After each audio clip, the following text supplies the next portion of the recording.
bem, meus irmãos, a paz do Senhor, chegando para, nesse dia do nosso campo da Assembleia de Deus, Ministério do Belém, em Mojimirim, igreja situada na rua Doutor Rosendo Rodrigues do Prado, número 107, Vila São João, em Mojimirim, a igreja que ama você. Amados, nós vamos hoje concluir o nosso quarto trimestre do ano de 2021, onde, em 13 lições, estudamos o apóstolo Paulo, lições da vida e ministério do apóstolo dos gentios para a igreja de Cristo. Foram 13 lições maravilhosas que hoje estão se concluindo.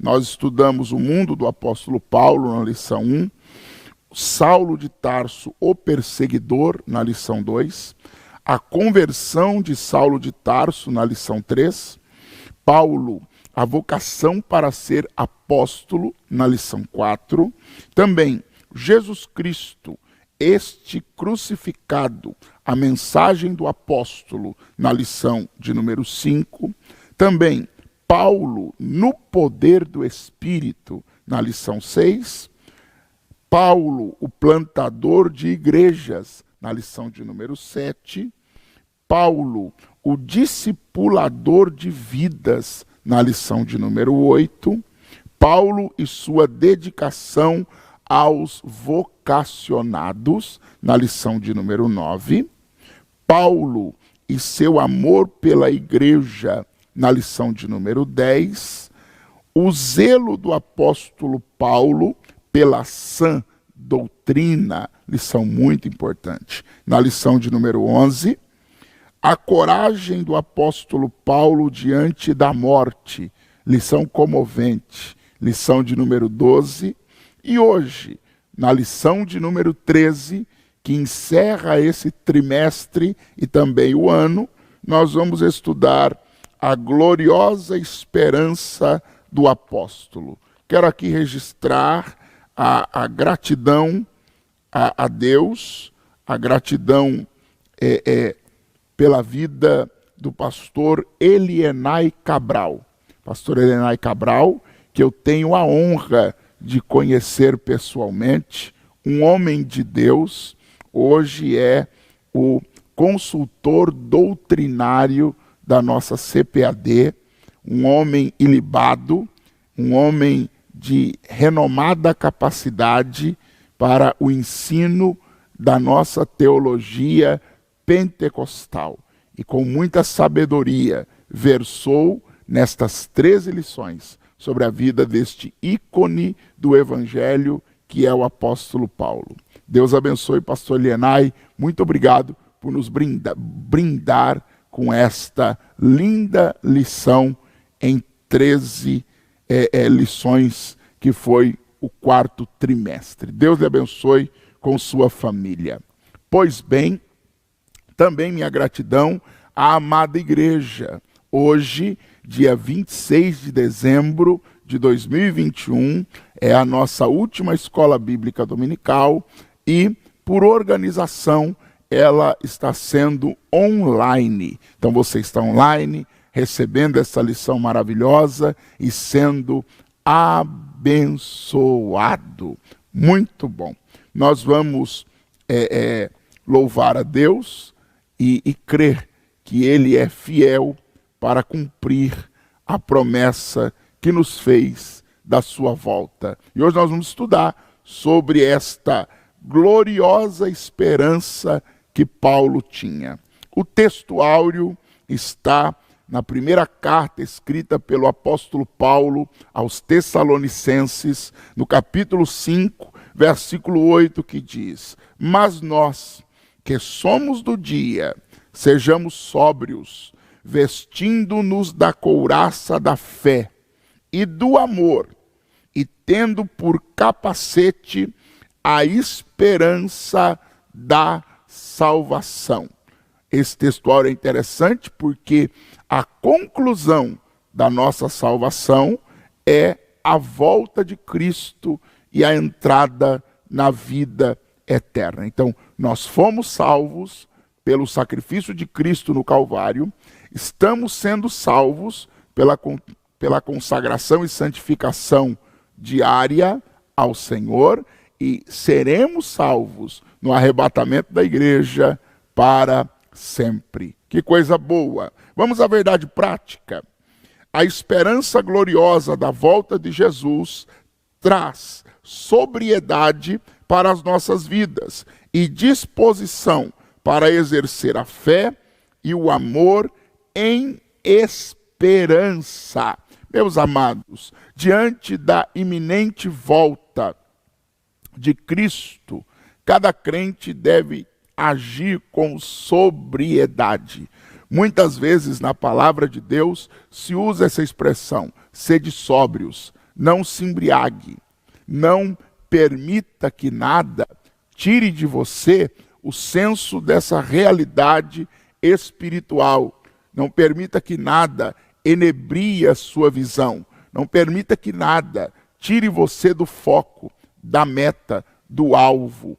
Pecar é errar o alvo. Então não peque, não erre o alvo. Viva para Deus, viva em Deus, viva cheio do Espírito Santo e viva exercendo a fé e também o amor em esperança.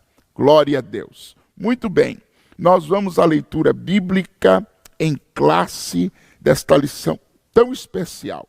Nós temos uma leitura bíblica em 2 livros. A primeira em 2 Timóteo, capítulo 4, versículo 6, e de 6 a 8, e logo depois, 1 Tessalonicenses, capítulo 5, versículos de 1 a 11.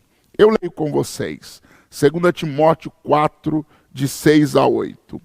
Porque eu já estou sendo oferecido por aspersão de sacrifício, e o tempo da minha vida ou da minha partida está próximo. Combati o bom combate, acabei a carreira, guardei a fé.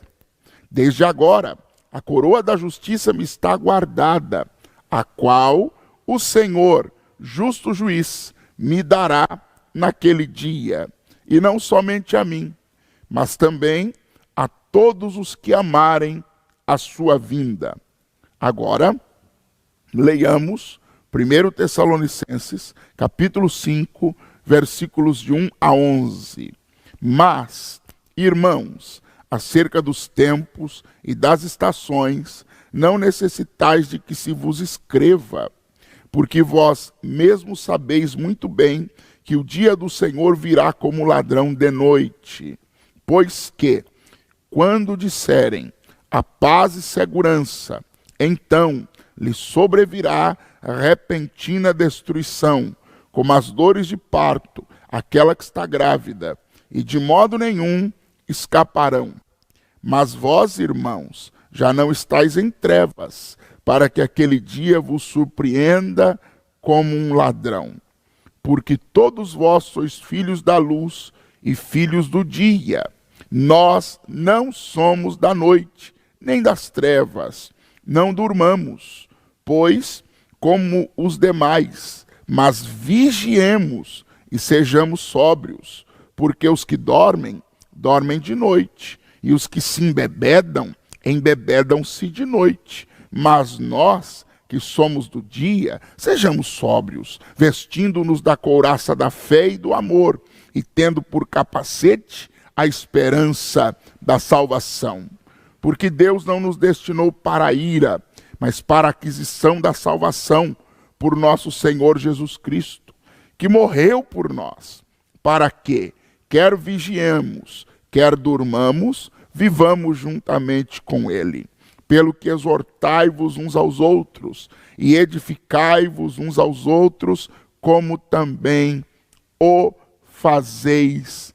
Glória a Deus. Que leitura abençoada, e ela já nos faz chegar ao objetivo geral desta lição, que é enfatizar a gloriosa esperança dos salvos. Nós cantamos um hino da nossa harpa cristã que diz: nossa esperança é sua vinda. O Rei dos Reis vem nos buscar. Nós aguardamos Jesus ainda, até a luz da manhã raiar. Nossa esperança é sua vinda. O Rei dos Reis vem nos buscar. Nós aguardamos Jesus ainda, até a luz da manhã raiar. Que coisa boa é ter esta verdade. Todo crente tem uma esperança que vai além da vida.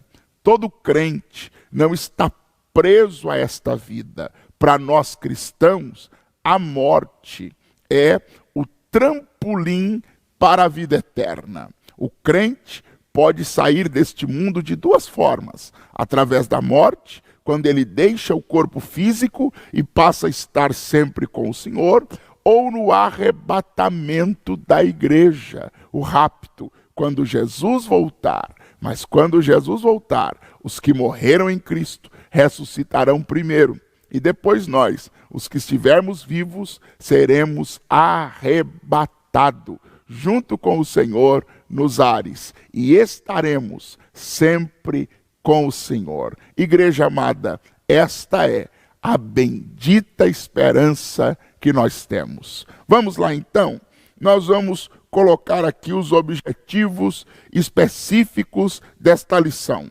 Primeiro objetivo, ressaltar a consciência de Paulo diante da morte. A lição passada foi comovente ver como Paulo estava preparado para enfrentar este inimigo, porque a morte para o crente, ela não é uma saída, ela é um inimigo, mas já foi vencido na cruz e Paulo estava pronto para enfrentá-la. Segundo, apresentar a doutrina bíblica de Paulo sobre a volta do Senhor. A volta de Cristo é doutrina da igreja. Terceiro, expor sobre os tempos e as estações até a volta do Senhor. Prepare-se, nós temos hoje uma lição maravilhosa pela frente, com muita argumentação bíblica e que vai preparar você, tirar suas dúvidas, te ajudar a compreender mais ainda sobre a bendita esperança, a gloriosa esperança da igreja. Vamos à introdução? Você está com a sua lição em mãos? Nós temos duas ferramentas que são indispensáveis ao aluno da escola bíblica dominical. Primeiro, uma Bíblia. Exatamente. Não dá para ser aluno da escola dominical sem ter uma Bíblia à disposição. E segundo, a nossa excelente revista de escola bíblica dominical. Mais uma vez, parabenizando a nossa casa publicadora das Assembleias de Deus por, em todos esses anos, oferecer à igreja esse material de grande qualidade, que é a nossa revista da escola bíblica dominical. Vamos lá então, amados, vamos para essa lição. Você já compartilhou essa lição com alguém? Já chamou alguém para esse link ao vivo? Vamos lá, dá tempo de você chamar alguém, dá tempo de você convidar alguém para assistir esta linda lição. Compartilhe com os amigos, compartilhe com a família, compartilhe com os irmãos de igreja, chama todo mundo e vamos estudar essa maravilhosa lição. Sejam todos bem-vindos. Querida igreja, vamos lá. Nós temos a introdução da nossa lição. E o comentário introdutório diz assim: nesta última lição do trimestre, vai nos mostrar que não podemos perder a esperança do céu em meio a sofrimentos e tribulações nesta terra. A esperança vindoura, a esperança da volta de Jesus é a fonte de força para os fiéis que se apegam no Deus que fez grandes coisas através de Cristo. Eu tenho dito aqui nos nossos cultos em Mojimirim que nós não temos a necessidade de ter dúvida nenhuma de que Jesus voltará. Uma das razões é porque ele teve coragem de vir à primeira vinda, onde morreu, foi vituperado, foi crucificado, passou por um suplício gigantesco, mas ele veio. Se ele teve coragem de vir para morrer no teu lugar, acredite, ele virá arrebatar você. Jesus virá, não tenha dúvida. Então, nós vamos ver que a garantia dessa esperança está no fato de que o Espírito Santo nos fortalece, renova e confirma como herança eterna do nosso Deus. Que essa esperança que o apóstolo Paulo tinha, essa certeza, essa convicção inabalável, possa também existir no seu coração, meu irmão, no seu coração, minha irmã. A nossa esperança é a vinda de Cristo. Enquanto Cristo não vem, nós trabalhamos, nós evangelizamos, nós fazemos a obra, mas nós fazemos tudo isso na certeza de que Cristo breve virá. Então, nós temos, como sempre, 3 tópicos principais, que são divisados por subtópicos, nos quais nós vamos desenvolvendo o estudo dessa maravilhosa lição. Vamos ao primeiro tópico. Ele diz assim: a consciência de Paulo diante da morte. Eu quero aproveitar aqui e voltar à lição de número 12, somente para um comentário sobre essa coragem de Paulo diante da morte. A lição de número 12 mostra a coragem de Paulo diante da morte. E um ponto que me chamou a atenção, e eu quero conferir com vocês novamente, está no tópico 2.1. A coragem do apóstolo pela voz do Espírito Santo. No meio do comentário diz assim, isso me chamou a atenção: note que a coragem do apóstolo Paulo não se baseava em si mesmo, mas no Espírito Santo. Por isso, serenamente o apóstolo exortou os irmãos em Cesareia para que não o impedissem de ir a Jerusalém. Então, às vezes eu ouvi certa feita, o pastor, a quem eu admiro pela capacidade de estudar e ensinar a Bíblia, pastor Hernandes Dias Lopes, dizendo que às vezes, olhando a história dos grandes mártires, parece que eles tinham um nível de coragem diferente do nosso. Mas esta coragem de Paulo para enfrentar a morte era fruto de uma atuação do Espírito Santo na vida dele. Então, uma coisa é verdade, e vale a pena dizer isso nesse momento. Se um crente, ou quando um crente, porque hoje nós temos a igreja perseguida, a igreja sofredora, onde crentes estão morrendo também por amor a Jesus. E alguém pode dizer, eles têm uma coragem maior que a nossa. Eles são dotados pelo Espírito Santo, quando se firmam na fé, quando não abandonam a fé, para encarar a morte na certeza da vida eterna. Vamos ver isso mais uma vez na vida de Paulo. Primeiro subtópico: uma morte como oferta de sacrifício. Paulo diz, já estou sendo oferecido como oferta de libação, de sacrifício. Nós vemos que em tudo o Espírito Santo guiava o apóstolo Paulo, e por essa intimidade que Paulo tinha com o Espírito Santo, o próprio Paráclito divino o fez sentir que a sua partida estava próxima. E nesse sentido, meus amados irmãos, o apóstolo viu o seu martírio chegando e não o encarou com desespero, não o encarou como uma derrota, não o encarou como uma perda, mas ele encara a sua morte como uma oferta apresentada sobre o altar em sacrifício a Deus. Aqui está uma consciência clara de que haveria de padecer pelo nome de Jesus e não deveria ser dominado pelo medo. Alguém pode dizer assim, pastor, será que Paulo não sentiu 1 centímetro de medo? Não sei, mas eu sei que a fé dele venceu o medo.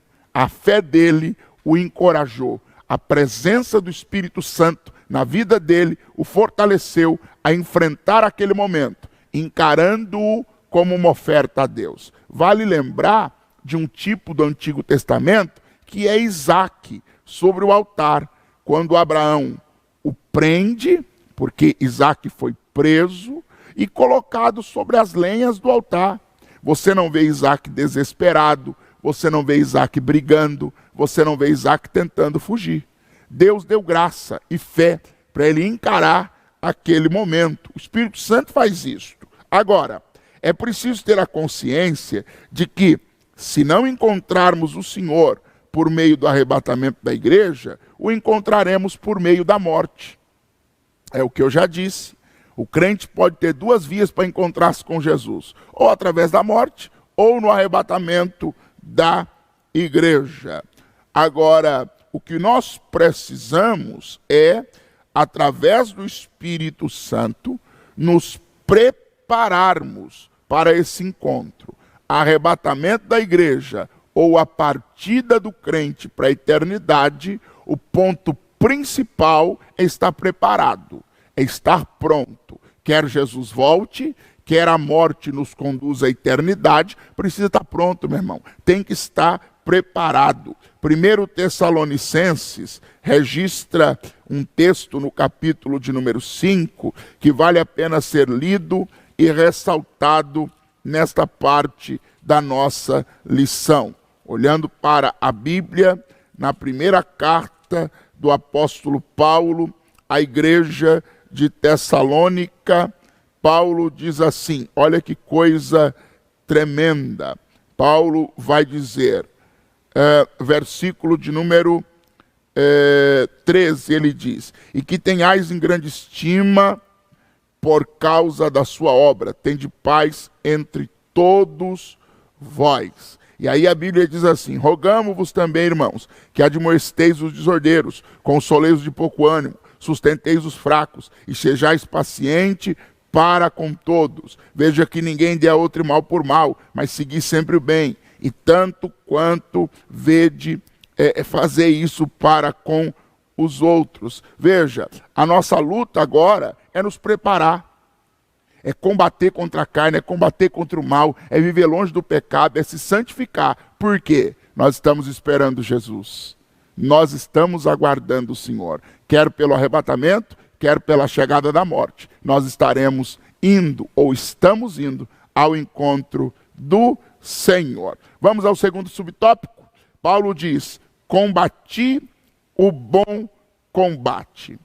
A Bíblia, ela deixa bem claro que a vida cristã, ela é um combate, ela é uma guerra. E não uma guerra física, mas uma guerra espiritual. O apóstolo Paulo, e você conhece muito bem esse texto que eu vou citar agora, Efésios capítulo de número 6, ele diz o seguinte, no versículo de número 12, Efésios 6 e 12, porque não temos que lutar contra carne e sangue, mas sim contra os principados, contra as potestades, contra os príncipes das trevas deste século, contra as hostes espirituais da maldade nos lugares celestiais. Perceba algo interessante, perceba algo poderoso. A luta do crente, ela é no mundo espiritual. Ela se revela no mundo físico também. Ela chega ao mundo físico também. Mas a base dela é o mundo espiritual. Então, o segundo subtópico da lição mostra o apóstolo Paulo fazendo uma análise da sua trajetória. E ele declara que combateu o bom combate. E aí nós percebemos, quando lemos a biografia de Paulo, que desde o dia a caminho de Damasco, registrado no capítulo 9 do livro de Atos Apóstolos, que Paulo iniciou a sua jornada cristã, foi combate. Ele foi levado para a casa daquele servo de Deus, Ananias orou por ele e imediatamente já começam os combates. Ele tem que fugir, ele tem que se esconder, ele foi perseguido, ele foi apedrejado, tentaram matá-lo várias vezes, os judeus fizeram um voto de não comer enquanto não matassem ele. Paulo enfrentou lutas em Éfeso, ele chega a dizer que combateu contra bestas feras, ou seja, pessoas extremamente violentas. Paulo passou por embates muito grandes, mas ele não chama essas guerras de más. Ele diz: eu combati o bom combate. Nós vamos perceber que é notória a total entrega do apóstolo. Muitas perseguições, provações, injustiças, plantações e confirmações de igrejas. De fato, realmente, o apóstolo entregou sua vida de maneira total à causa do evangelho. Lutou. Paulo chega a dizer: eu esmurro o meu corpo e o reduzo à servidão, até que possa ganhar a Cristo. Paulo não estava em busca de lauréis humanos, de glórias humanas. Ele combateu o bom combate, porque tinha em vista algo maior do que a terra pode proporcionar. Que coisa linda isto, não é, irmãos? Quem combate o bom combate precisa ter a mesma disposição de Paulo. E aí a indagação que se faz: que combate estamos combatendo? Qual é o tipo de combate que nós estamos vivendo? E aqui vale a pena, tratando-se de uma revista de escola bíblica dominical, cujo objetivo é orientar a igreja. Por que nós estamos lutando? Qual é a base das nossas lutas? Paulo não lutou por causas meramente humanas. O grande combate de Paulo foi pelas causas espirituais, pelas riquezas espirituais. E aí, vale lembrar aqui do que Jesus disse em Mateus capítulo 6. Vale muito lembrar do que Jesus disse em Mateus capítulo 6, versículo 19.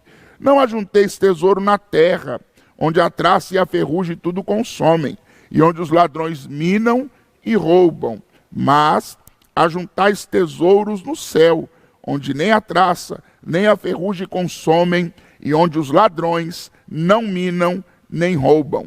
Por quê? Porque onde estiver o vosso tesouro, aí estará também o vosso coração. Por que você luta? Você tem se engajado em batalhas do reino de Deus? Ou suas batalhas são somente movidas pelo egocentrismo que beneficia somente você?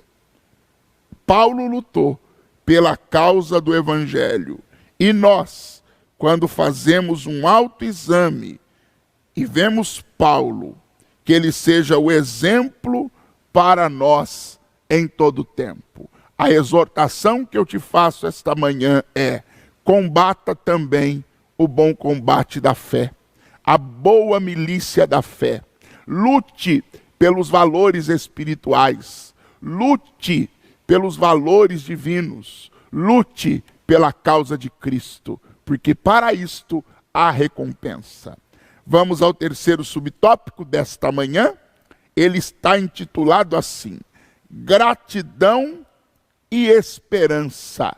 Esses eram os dois sentimentos que molduravam o coração de Paulo nesse momento tão delicado.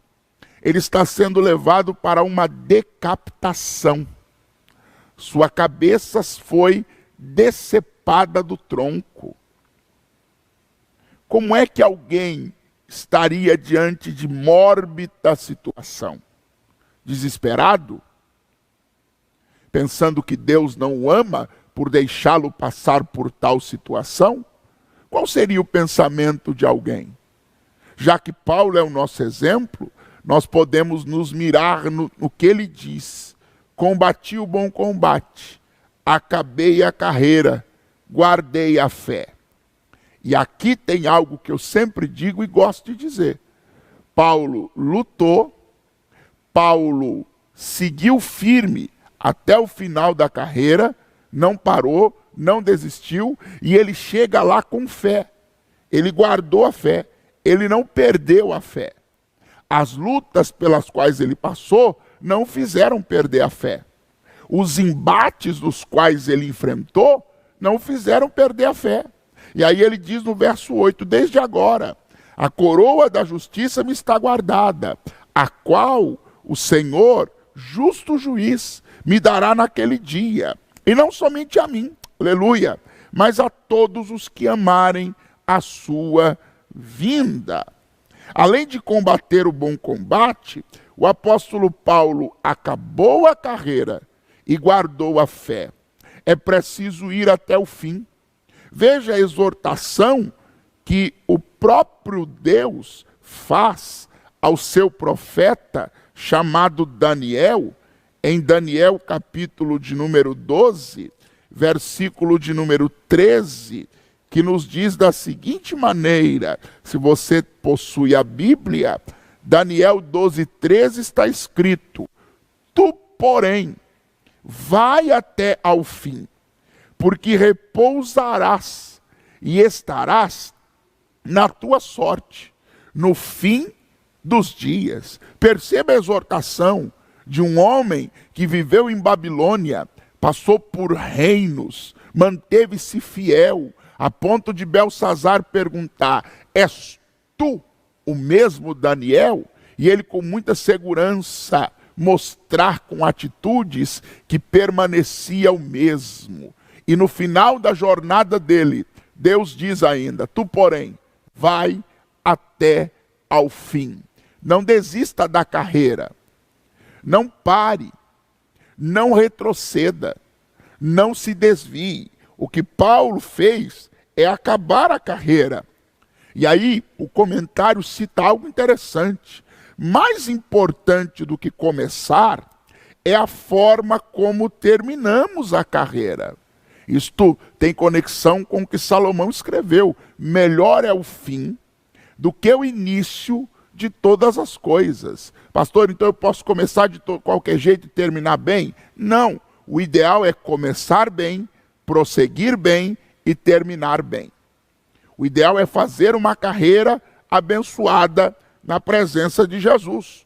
O apóstolo Paulo tinha consciência de que a carreira que percorreu da fé, ou na fé em Cristo, fez com que ele não perdesse a fé. Ele não perdeu a fé, ele não deixou de crer. Eu gosto muito do evento quando Jesus está convidado por Jairo para ir orar por sua filha que estava doente, e de repente alguém chega dizendo, não incomodes mais o mestre, a menina morreu. Jesus olha para Jairo e diz a ele, não temas, crê somente. Ou seja, não perca a fé porque você recebeu uma notícia ruim. Não perca a fé porque aconteceu algo ruim na sua vida. Ter fé não é só ter notícias boas, momentos bons, situações boas. Nós precisamos ter fé mesmo em meio às notícias ruins, às coisas ruins, os acontecimentos ruins. Paulo está dizendo, apesar de tudo que eu passei, eu guardei a fé, eu continuo crendo. E durante os anos de ministério, sua fé permaneceu pujante e robusta, o que lhe permitiu olhar para a circunstância que o cercava agora com essa atitude serena. Guardei a fé, eu ainda creio. Mesmo que eu morra, eu continuo crendo. Mesmo que me decapitem, eu continuo crendo. Mesmo diante do martírio, eu continuo crendo. Embora não pudesse evitar sua morte física, sabia que estar com o Senhor era a coroação da sua trajetória. Ele escreve em 2 Coríntios 5:8, temos confiança e desejamos antes deixar este corpo para habitar com o Senhor. Em Filipenses 1:3 ele diz, partir e estar com Cristo, o que é incomparavelmente melhor. Então o crente tem que ter essa consciência. A nossa vida na terra é um instrumento da glória de Deus e uma ferramenta da obra de Deus. Vou dizer de novo, a sua vida, meu irmão, a sua vida, minha irmã, aqui na terra, precisa ser um instrumento para a glória de Deus e uma ferramenta a serviço do reino de Deus. Agora, estar com Cristo é incomparavelmente melhor. Então, nós não encaramos a morte com medo, com receio. Não é que nós não tenhamos medo, é que a fé nos leva a olhar além. A morte é um salto para a eternidade com Cristo. Então, o apóstolo nos ensina que é preciso olhar para o futuro com a certeza do nosso galardão e enxergar pela fé que o nosso trabalho não é vão no Senhor, como diz 1 Coríntios 15, 58. Na verdade, eu gosto do texto concluindo com os 2 versículos, 1 Coríntios 15, os 57 e os 58, e eu vou te convidar a nos chegarmos a esta leitura nesta manhã abençoada. 1 Coríntios 15, 57 e 58 diz assim: mas graças a Deus que nos dá vitória por nosso Senhor Jesus Cristo. Portanto, meus irmãos amados, sede firmes e constantes, sempre abundantes na obra do Senhor, sabendo que o vosso trabalho não é vão no Senhor. Então perceba, há uma coroa, um galardão, uma recompensa de justiça guardada para cada crente em Jesus. Nós estamos na mão ou nas mãos do justo juiz. Perceba, meu irmão, há uma recompensa. E é lindo, o nome dessa coroa é coroa de justiça, porque Paulo morre como um malfeitor, não sendo um malfeitor. Morre como um blasfemo, não sendo um blasfemo. Morre como alguém que prejudicava a sociedade, não prejudicando a sociedade. Ele morre como um criminoso, não tendo cometido crime que justificasse sua morte naquele momento. Veja, é injusto, mas nós receberemos coroa da justiça. Oh, glória a Deus! Que coisa boa! É por isso que Paulo encara este evento do seu martírio com esta serenidade, regada com fé e capacitado pela presença e pelo poder do Espírito Santo em sua vida. Muito bem, a síntese desse tópico é: o apóstolo Paulo pensava na sua morte como uma oferta de sacrifício a Deus. Aleluia! Meu amado irmão, eu te convido ao segundo tópico desta lição. E o tema dele é a doutrina bíblica de Paulo sobre a volta do Senhor. Então vamos lá. Paulo, no capítulo 5 de 1 Tessalonicenses, fala largamente sobre a volta de Cristo. Então vamos lá. O primeiro subtópico é exatamente este: a volta do Senhor em 1 Tessalonicenses. Nós vamos ver aí que o capítulo 5 de 1 Tessalonicenses, o versículo 1, se inicia com a conjunção mas, com o propósito de retomar a ideia lógica do capítulo 4, em que Paulo fala sobre a ressurreição dos mortos em Cristo, na mesma ocasião em que ocorrerá o arrebatamento dos vivos em Cristo. O capítulo 5 é a continuidade acerca do assunto da parousia, ou seja, a volta do nosso Senhor, iniciada no capítulo 4. No capítulo 4 ele fala sobre a trombeta, ele fala sobre o arcanjo que toca a trombeta, ele fala sobre os mortos ressuscitando, ele fala sobre os vivos sendo arrebatados. Quando chega no capítulo 5, ele está abrindo ainda mais o pensamento, a argumentação. E aí você pode lembrar também, vale a pena, que quando Paulo escreveu essa epístola, ele não escreveu ela dividida em capítulos e versículos. Ele a escreveu de maneira corrilínea. Não há divisão. Essa divisão, ela é feita num concílio depois. Você conhece cânon bíblico, e a história do cânon bíblico sabe, nenhum dos livros foi escrito originalmente divididos em capítulos e versículos. Foi feito isto para melhor localização do leitor da Bíblia, e aí você pode dar endereços bíblicos, como por exemplo, 1 Tessalonicenses 5:1. Tá bom? Então vamos lá. O segundo subtópico diz: as duas fases desta vinda. Nós temos a segunda vinda de Cristo subdividida em duas fases. E nós geralmente chamamos a primeira fase da vinda para os salvos ou para os santos, que é o arrebatamento da igreja, quando Cristo virá nos buscar. E a segunda vinda é com os salvos ou com os santos, quando ele virá para instaurar o milênio. Então vamos lá. A volta de Cristo se dará em duas fases. A primeira, apenas para os salvos. A primeira, ele vem para os crentes, em que o Senhor virá nas nuvens para encontrar-se com a noiva, a igreja, os filhos e filhas de Deus. Vale a pena ler esse texto. Ele está em 1 Tessalonicenses, capítulo de número 4, versículos 15 e 16, que diz da seguinte maneira o texto sagrado. 1 Tessalonicenses 4, 15 e 16. Dizemos-vos, pois, pela palavra do Senhor, que nós, os que ficarmos vivos para a vinda do Senhor, não precederemos os que dormem. Porque o mesmo Senhor descerá do céu com alarido, e com voz de arcanjo, e com a trombeta de Deus, e os que morreram em Cristo ressuscitarão primeiro. Esta é a vinda para a igreja. O mundo não verá essa parte. O mundo será surpreendido quando a igreja já estiver sido arrebatada.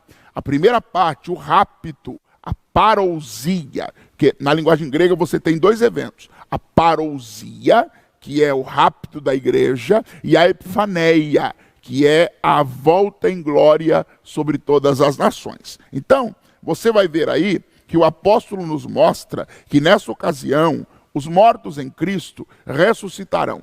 Todos os que morreram em Cristo ressuscitarão no arrebatamento. E os cristãos fiéis que estiverem vivos serão arrebatados. Vai ser lindo demais, vai ser maravilhoso, e eu e você vamos participar em nome de Jesus. Então, nós vamos ver que essa fase é invisível para o mundo. Nenhum olho verá, somente os salvos. Entretanto, nós temos a epifaneia, é a segunda vinda, a segunda fase da segunda vinda.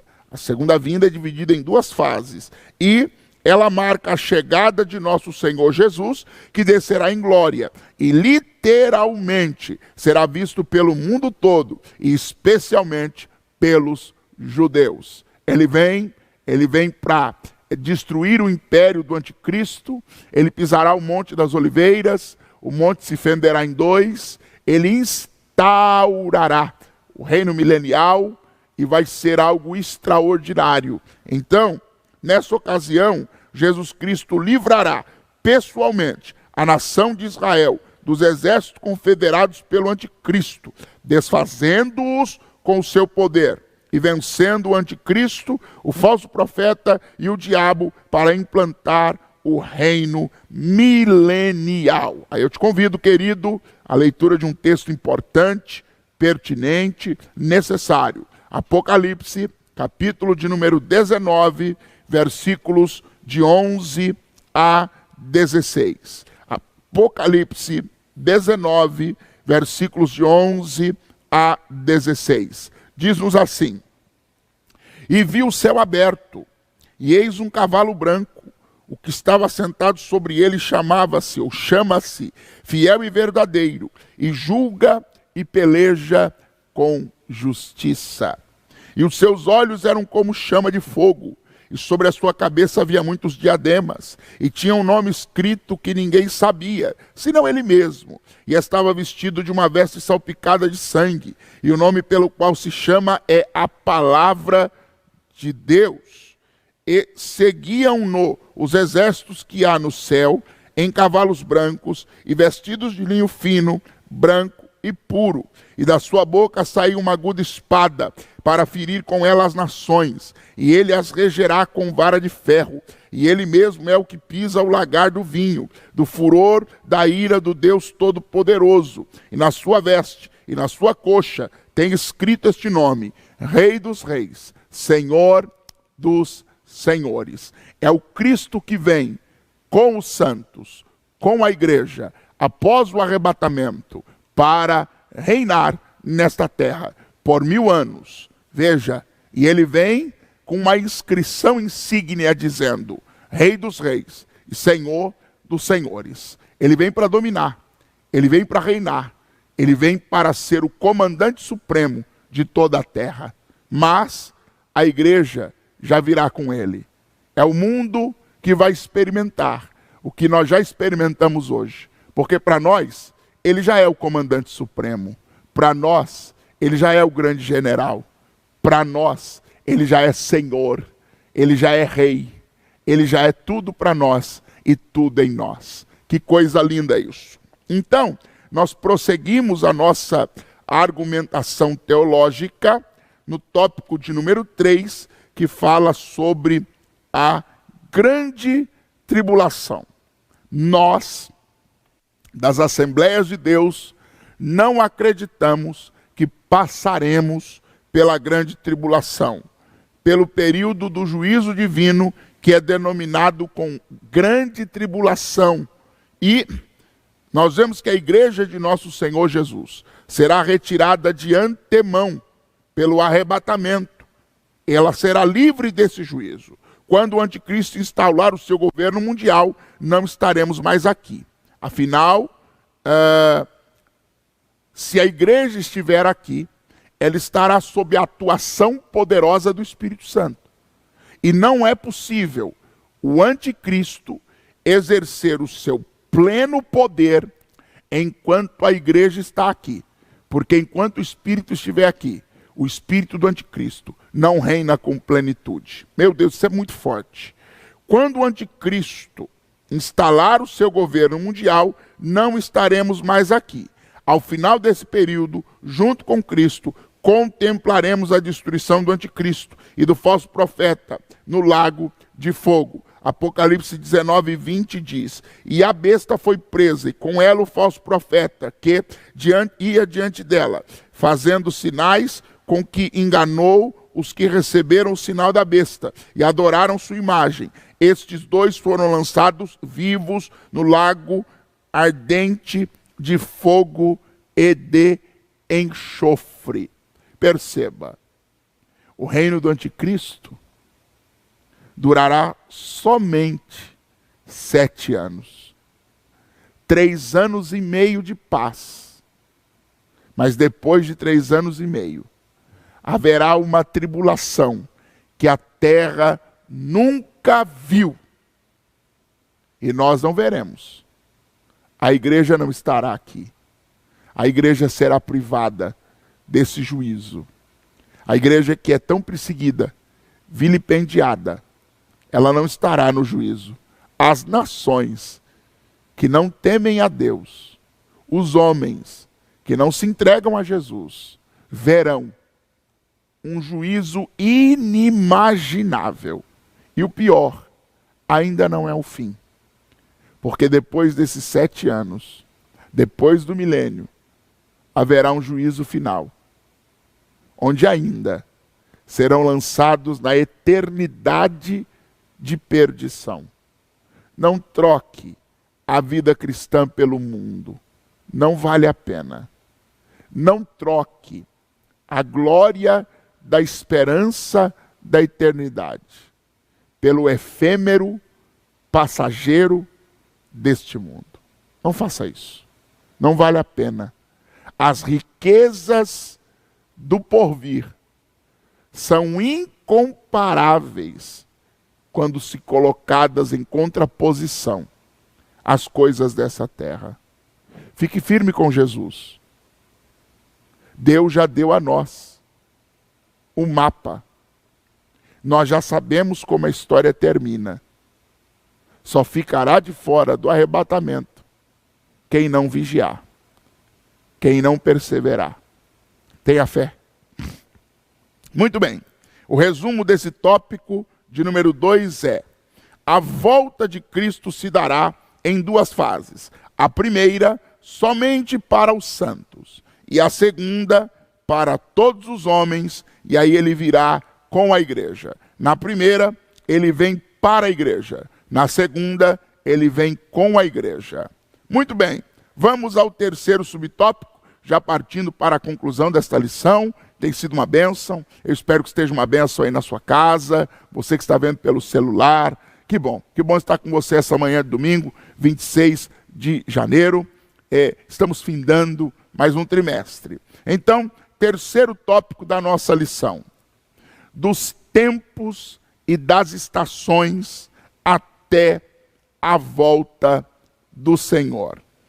Nós vemos aí Paulo falando à igreja de Tessalônica, e é bonito ver, é maravilhoso ver, no versículo 1 ele diz: mas, irmãos, acerca dos tempos e das estações, não necessitais de que se vos escreva. Dentro disso, dá a entender-nos que Paulo já havia orientado aqueles crentes sobre esse assunto. Mas vamos lá. Os termos tempos e estações também foram usados pelo Senhor Jesus Cristo em seu último discurso aos discípulos. Logo depois da sua ressurreição, em Atos 1:7, Jesus diz: não vos pertence saber os tempos e as estações que o Pai estabeleceu pelo seu próprio poder. Então, tanto o termo em Atos quanto em 1 Tessalonicenses trazem a noção da iminência da volta do Senhor. Por isso, nós devemos viver em vigilância constante, em todo o tempo, não procurando tentar adivinhar datas, prever quando ele vem. Não é para isso que Jesus nos chamou. Jesus não nos chamou para saber o dia da sua volta. Jesus nos chamou para estarmos preparados para a sua volta hoje. Preparados para a sua volta agora. Se ele vier hoje, nós subiremos. Se ele vier amanhã, nós subiremos. No tempo em que ele vier, nós precisamos estar preparados. Como disse o profeta: porque isto te farei, prepara-te, ó Israel, para encontrares com o Senhor teu Deus. Faço um grifo: prepara-te, ó igreja, para encontrares com o Senhor Jesus. Prepare, limpe suas vestes, viva uma vida abundante, cheia de Deus, uma vida santificada, no temor do Senhor, na plenitude do Espírito Santo, tomada pela graça. Oh, aleluia! Jesus breve vem nos buscar. Como diz o hino, Cristo, que há de vir, virá. Ele não tardará. Sim, Jesus vem. Aleluia! Aleluia! Amém. Aleluia! Amém. Que coisa boa! Aleluia! Vamos ao segundo subtópico. Uma dimensão do Espírito. Uma dimensão do porvir. Olha que comentário preciso do pastor Elenay Cabral. Entretanto, as Escrituras Sagradas mostram que o derramamento do Espírito Santo em Pentecostes anuncia os últimos dias. Joel, capítulo 2, versículo 30 diz: e nos últimos dias,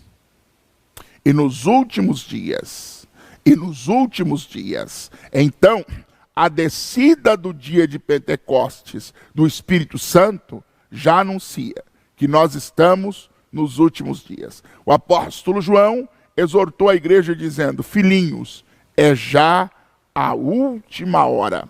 Nós estamos vivendo os últimos dias, as últimas horas. Jesus breve vem. A Bíblia diz: ora, o Espírito na vida da igreja é um anúncio de que brevemente o Senhor voltará. Não por acaso, em Atos 1:11, há esta gloriosa promessa: varões galileus, por que estás olhando para o céu? esse mesmo Jesus que dentre vós foi recebido no céu, há de vir, assim como para o céu o vistes ir. Jesus vem.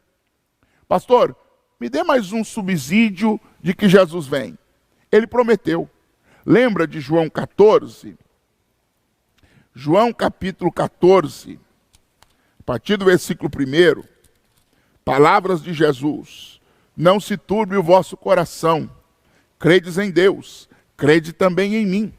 Na casa de meu Pai há muitas moradas. Se não fosse assim, eu vos teria dito, pois vou preparar-vos lugar. E quando eu for e vos preparar lugar, virei outra vez e vos levarei para mim mesmo, para que onde eu estiver, estejais vós também. Perceba, Jesus está prometendo, eu voltarei. Eu volto para arrebatar a igreja. Eu volto para buscar. Eu volto para levá-los ao céu de glória. Filipenses diz, mas a nossa cidade está nos céus, donde também aguardamos o Salvador, o Senhor Jesus Cristo. Aleluia. Terceiro subtópico, encerrando esse comentário de 3 tópicos e mostrando-nos essa gloriosa esperança. O Espírito e porvir, temas da nossa geração.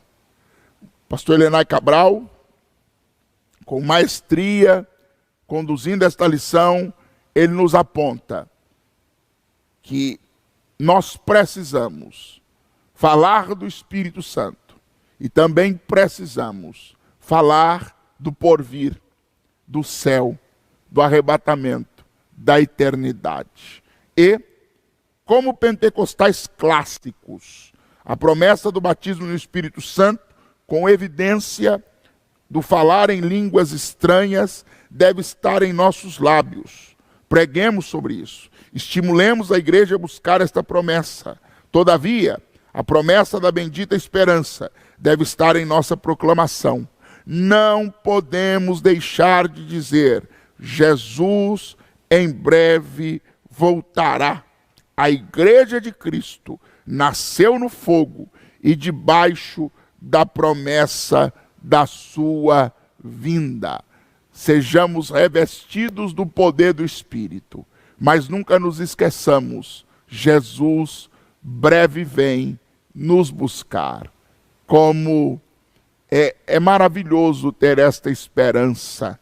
Concluindo a nossa lição do 4º trimestre do ano de 2021, muita alegria, pudemos finalizar esta lição até a de número 12, de maneira presencial, e a bendita esperança que temos, ela deve mover-nos a uma vida cada vez mais profunda em Deus. A conclusão desta lição é a seguinte: a bendita esperança de Paulo deve também ser a nossa. Ao longo do ministério do apóstolo, somos estimulados a viver no Espírito e, ao mesmo tempo, em vigilância, preparando-nos para o encontro com o nosso Senhor. Que vivamos no Espírito, aguardando a bendita esperança. O Senhor Jesus pode voltar a qualquer momento para nos arrebatar. Andemos, pois, no Espírito. Concluímos assim as 13 lições desta magnífica peça de ensino das Escrituras. Concluímos assim, com a certeza, breve Jesus vem. Esta era a gloriosa esperança de Paulo. Esta precisa ser a minha e a sua esperança. Não perca o céu de vista. Eu vou repetir. Não perca o céu de vista. Revista-se do Espírito Santo. Busque viver da maneira que agrada a Deus. Busque louvar ao Senhor. Busque viver em santificação. Pregue o Evangelho. Fale de Cristo. Viva Cristo.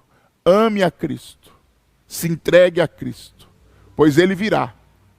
Não há dúvida que Cristo virá. Tudo nos mostra que Cristo já volta. Breve, Jesus voltará. Já deste mundo, o mar se revolta. Breve, Jesus voltará. Breve virá. Breve virá. Breve, Jesus voltará. Cristão proclama para os pecadores: breve Jesus voltará. Não haverá mais tristezas nem dores. Breve Jesus voltará. Breve virá. Breve virá. Breve Jesus voltará. Quando nós tomamos a ceia, tomamos debaixo desta orientação. Porque todas as vezes que comerdes esse pão, ou bebedes esse cálice, anunciais a morte do Senhor até que venha. O próprio Jesus disse: eis que venho, sem demora, guarda o que tens, para que ninguém tome a sua coroa. Pode ser hoje a volta do Rei. Pode ser hoje o arrebatamento da igreja. Pode ser hoje. No dia do arrebatamento, não dará tempo de se consertar. Então conserte-se agora. No dia do arrebatamento, não vai dar tempo de se arrepender. Então arrependa-se agora.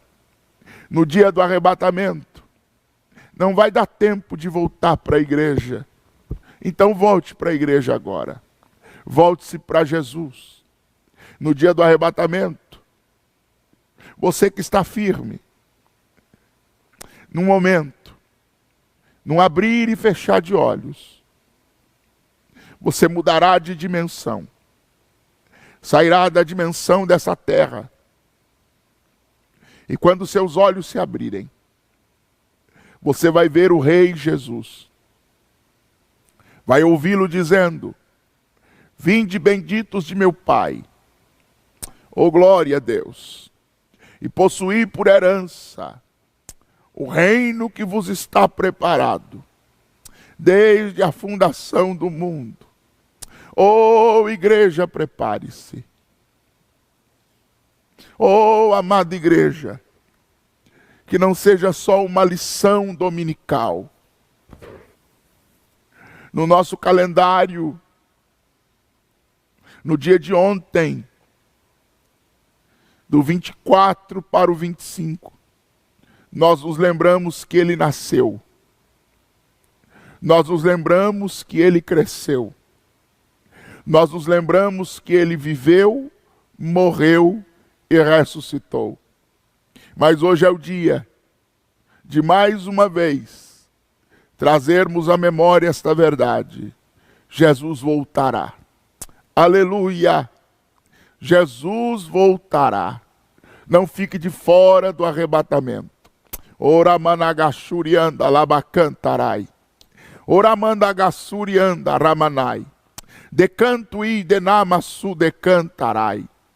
Que nós possamos deixar para trás toda a bagagem, todo o peso que quer atrapalhar a nossa caminhada rumo a Canaã celeste.